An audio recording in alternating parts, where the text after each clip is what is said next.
The title of this video is Jesus' Most Misunderstood Teaching on Enlightenment. The violent take it by force. Hidden inside a single verse is one of the most radical and misunderstood teachings Jesus ever gave about spiritual awakening, manifestation, and enlightenment. Most people misunderstand or read over this scripture in the Bible, but it's really profoundly insightful on how to secure and assure your spiritual evolution and enlightenment. And in this video, I'm going to cover in depth this spiritual teaching. You'll find the verse that I'm talking about in Matthew 11, verse 12. And from the days of John the Baptist until now, the kingdom of heaven suffers violence, and the violent take it by force. I'm going to dissect this confusing verse and reveal to you not only the obvious meaning, but you'll soon find out why I'm saying that it is one of the most profound and important scriptures very few pay attention to. And it seems like very few understand. What does the kingdom of heaven suffering violence really mean? Well, those who have been on a spiritual path know that we evolve by grace. In other words, it's not the small personality that can evolve itself, but rather it is a gift that given when a person has sufficiently let go of ego personality needs and drives. Well, chapter 33 of my handbook on enlightenment goes into detail about grace, so I'm not going to elaborate on that here.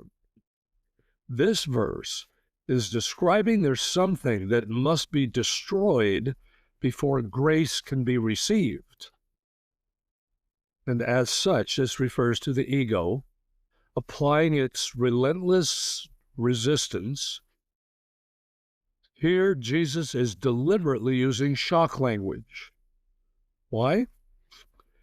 Because spiritual comfort is the greatest obstacle to awakening. And yet it seems to be what many religions advocate. Gentle spirituality keeps the ego intact. Now, here's what I mean by that. Just going to church, synagogue, or temple every week, reading holy books and scriptures, or going to scriptural or Bible studies, singing hymns or kirtan, or even meditating is insufficient.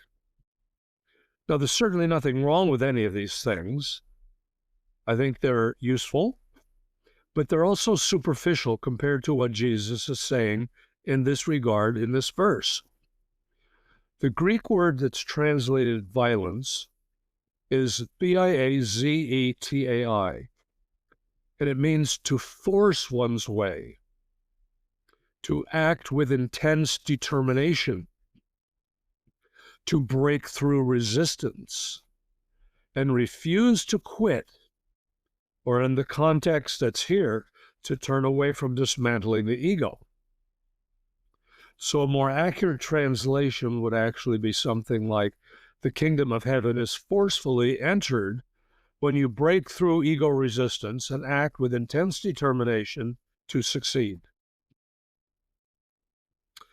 This means you must be relentless, and this requires determination and perseverance, persistence.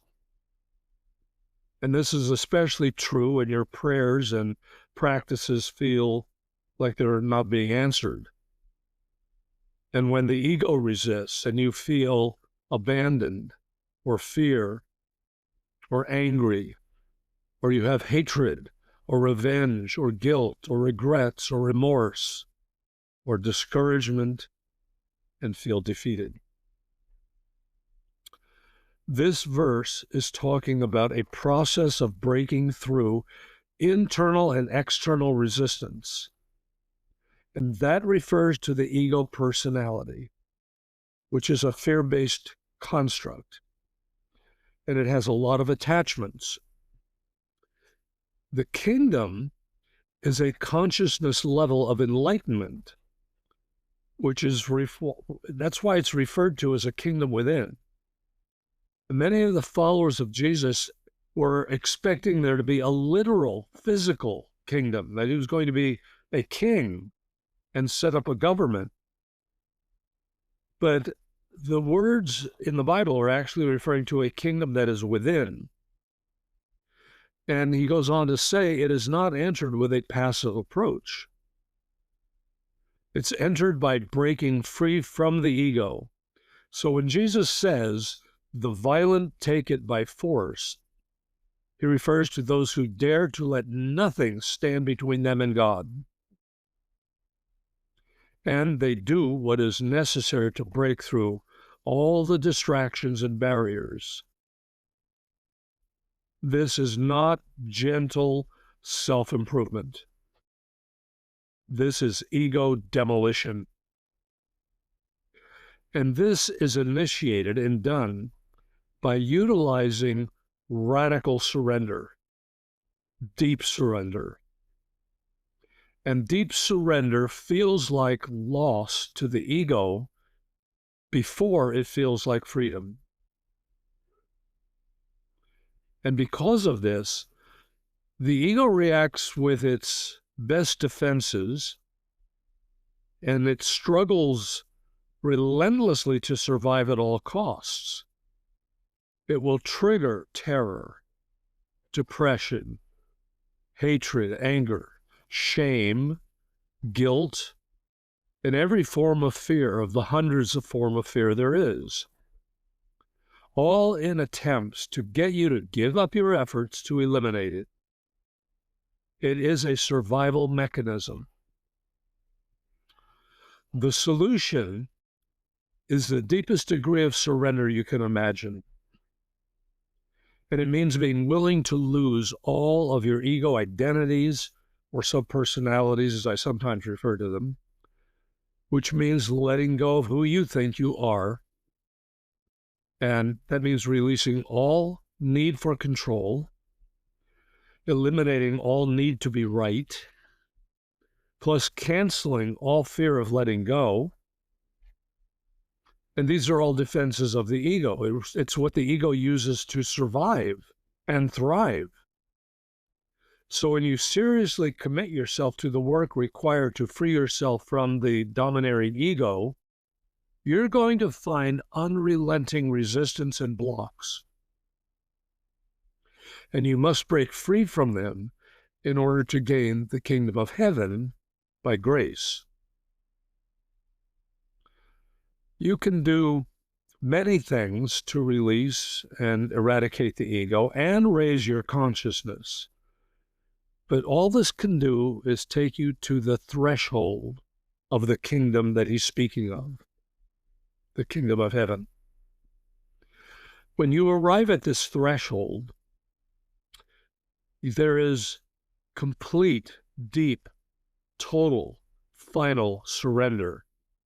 And then, and only then, by grace, are you drawn into a whole new depth of spiritual realization and experience. Now, when it says the violent take it by force, who are the violent? The violent is referring to warriors, spiritual warriors, not people who are aggressive. These are people who are unwilling to remain half awake or settle for accepting their ego-driven lives. And they are violent in the sense that they are ruthless and relentless with eliminating ego delusions and self-deception, and they're uncompromising with dissolving the resistance and rejecting and disintegrating all the tricks the ego uses to keep you in separation from God and your soul and your truth. So this strong language points to the necessity of ego death, not physical violence. For those that have followed my videos, you know I don't like to use the term ego death because this causes the ego to dig in and to resist even more. A more effective approach is what I call ego healing, which is giving the ego what it wants most, and that includes safety, security, love, and healing. And when you do this compassionately, by merging the soul with all the ego arguments and forms of distraction and resistance, the ego will relax.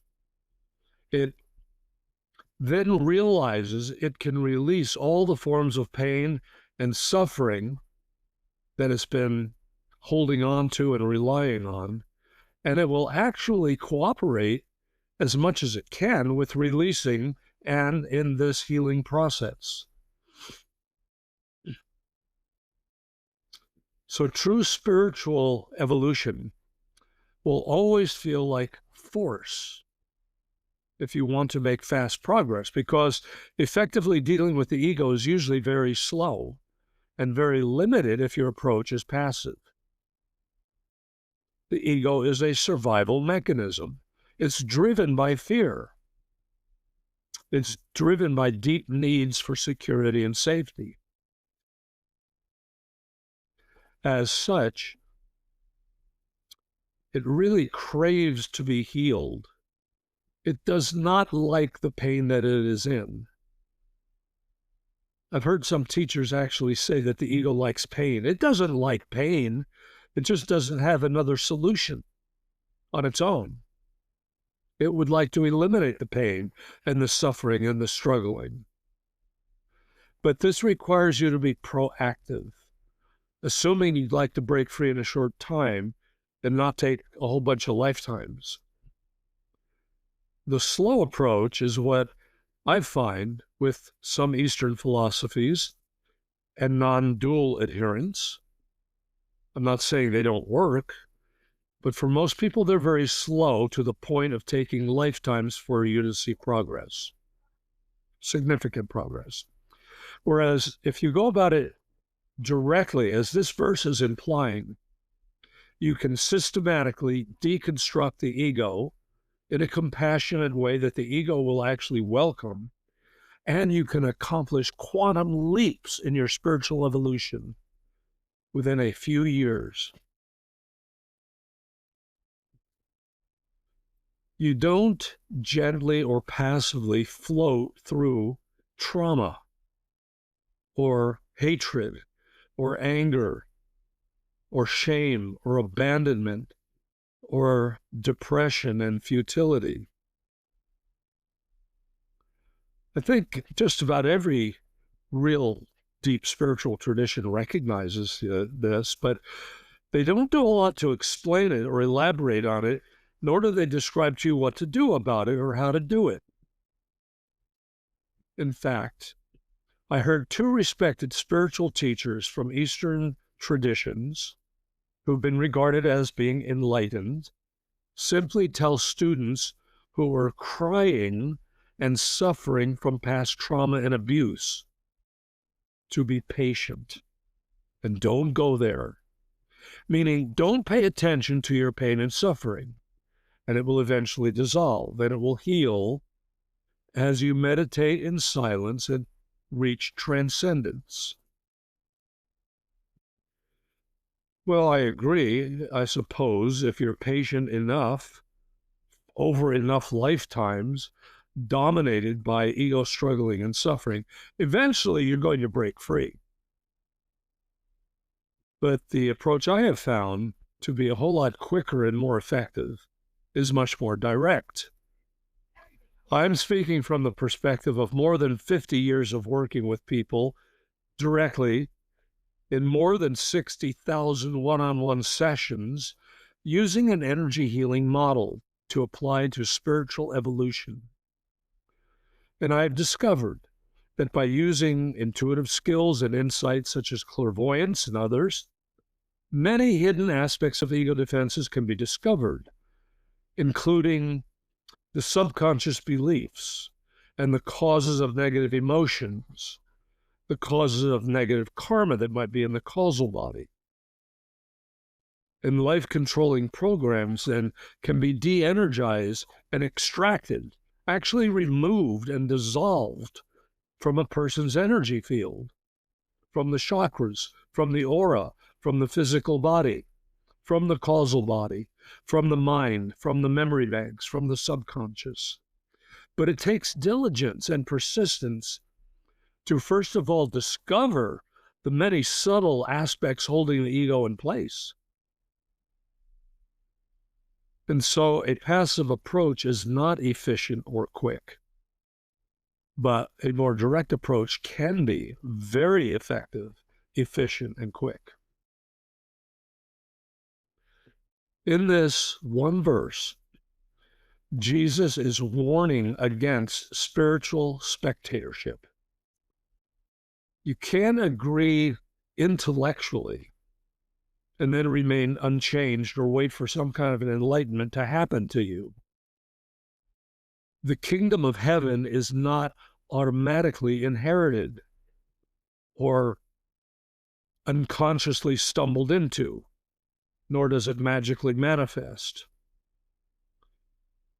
In this verse, in Matthew 11, verse 12, Jesus said, "It is taken." And that means it is done through discipline, through courage, through ego confrontation, through surrender, through deconstruction. And the ego usually strongly resists letting go every step of the way. So you must fight your inner urge to simply be patient or not go there, which is really avoidance, and it might even be denial. You must apply yourself with diligent dedication to discover what to let go of and apply methods that are effective for removing it and letting it go and dissolving it. And I've covered a lot of this in other videos. What I'm explaining to you here took me decades to discover, because it's not spoken of very much in churches or in traditions. It's buried under dogma and doctrines and ceremonies and stories and quotable teachings from sacred scrolls and books. The human challenge is to clear deep internal subconscious ego programs or patterns, rather than directing your attention outwardly, say against people and situations who really are just mirroring back to you elements you hold in your own consciousness that keep you suffering and in separation. So once you can address what you're reflecting to other people, then you have some idea through other people what you need to clear that is ego created. And sometimes, if you don't do it voluntarily, this process that I'm referring to can sometimes result in having a dark night of the soul, which is a very unpleasant condition when you hit bottom. And then you are being forced to realize you must surrender all the ego defenses in order that you can be resurrected. Sufism refers to this process of dissolving all these ego structures as annihilation in God.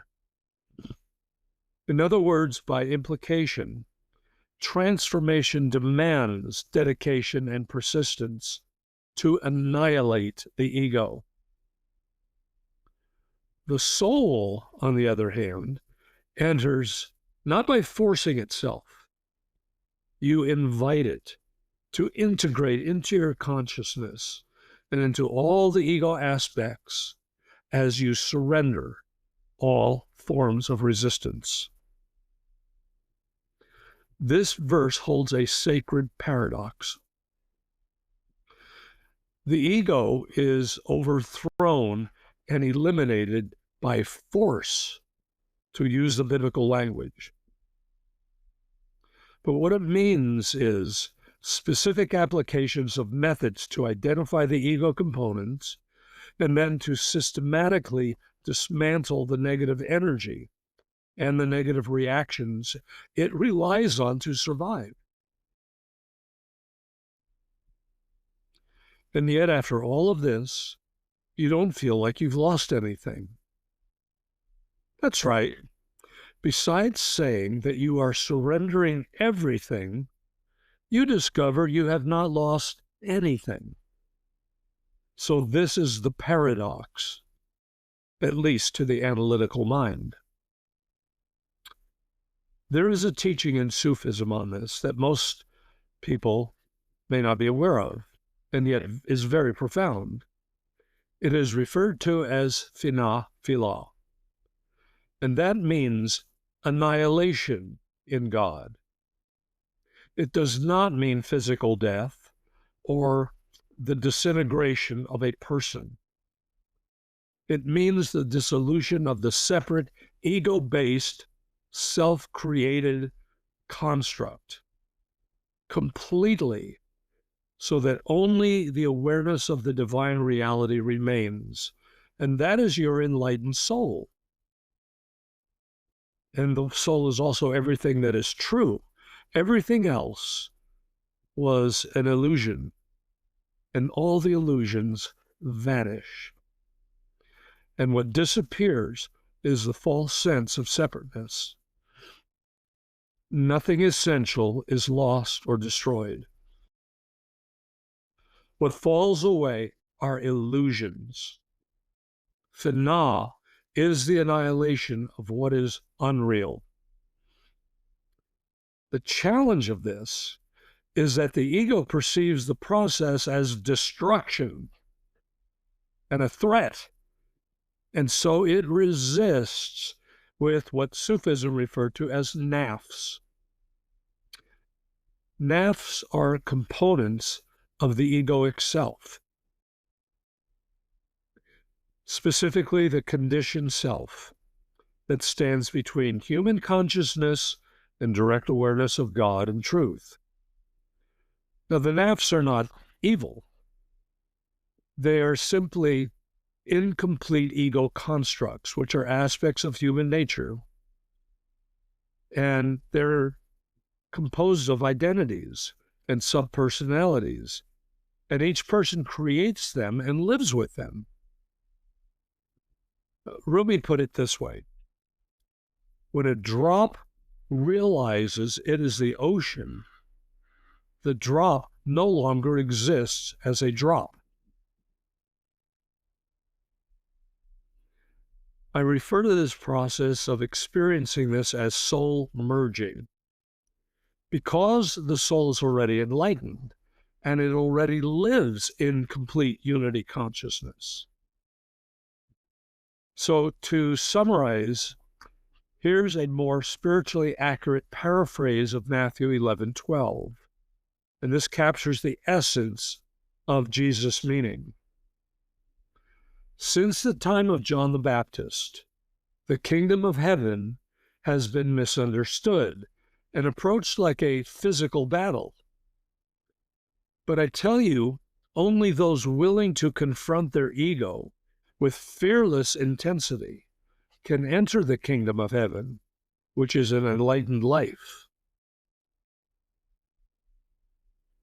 So here's a verse that is a call to spiritual courage. The kingdom is within and belongs to those who are willing to have their ego subpersonalities and those identities dismantled and transformed. And this process is never completely gentle on the ego. That's why the ego resists. So it requires continuous self-reflection and spiritual discoveries to liberate and integrate the soul. So you might be asking, what's left when, after all of the surrendering and letting go of who I am, When everything falls away and disappears, what's left? I thought I was all those identities. I thought I was the ego personality. Well, the ego's afraid of this happening. And yet the Sufi answer is, you were never separate from God. Only the illusion of separation had you die. And that's what had to die. And in doing that, you realize that you haven't lost anything, but rather you have come to realize that you're something more than you ever imagined yourself to be. So the Sufis say you must die before you die. And that's a pretty blunt, uncompromising instruction. It's not poetry. It's not a metaphor for physical death, but referring to an ego, psychological, spiritual death that must occur while you're still alive. In Sufi terms, what must die are the nafs, the constructed self made out of unrelenting desires and fears, negative emotional reactions, and attachments to wounds and roles and stories. Because this created self is actually the ego and is not who you truly are. It is composed of components of an ego survival structure. And as long as it remains in command, reality, truth, and who and what you are cannot be fully known. They are submerged under these identities. So die before you die means let the false self, the ego identity, the ego personality collapse, dissolve, disintegrate, and disappear. Instead of waiting for physical death. The death of the ego is referred to as fana, which is ego annihilation. Not the annihilation of your consciousness, annihilation of identification with all the ego-formed identities and subpersonalities. So you still function, you can still do everything that you've ever done or wanted to do. You still go through life. You interact. But there's a difference. You're no longer tricked or hypnotized by the ego identity that says, this is me. And until you do that, until the ego is eliminated, love that you experience is conditional. Spirituality is outer form and performance. Rituals, ceremonies, repetition of words and phrases, prayers. And suffering continues to repeat itself and reinvent itself. But after ego death, action arises without trying or effort or grasping. In fact, it becomes effortless effort. Unconditional love flows without an agenda or a strategy. Fear ceases to dominate and loses its authority and control. And your life is lived from your genuine heart center and reactions rather than the fear-based defenses against it. If the ego dies, what remains is called baka, B-A-Q-A. And that means abiding in God while you are alive. And this is not a mystical abstraction. It's the end of all resistance. It is full God realization. It is full total enlightenment. So in short, die before you die means the end of the false identifications of an egocentric identity. So when the body dies, no truth is lost because you already ceased clinging to it while you were alive. Your journey is made easier when you embrace yourself and others with deep, unconditional, soul-based love. And this is my wish and my intention for you to experience the transformational process is wonderful. And each step along the way, it becomes more beautiful, more fun, and more wonderful. And so this process that's being described here will bring all of this to you.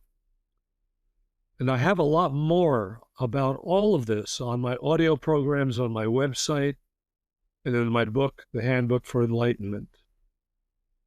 Until next time, I'm Jonathan Parker.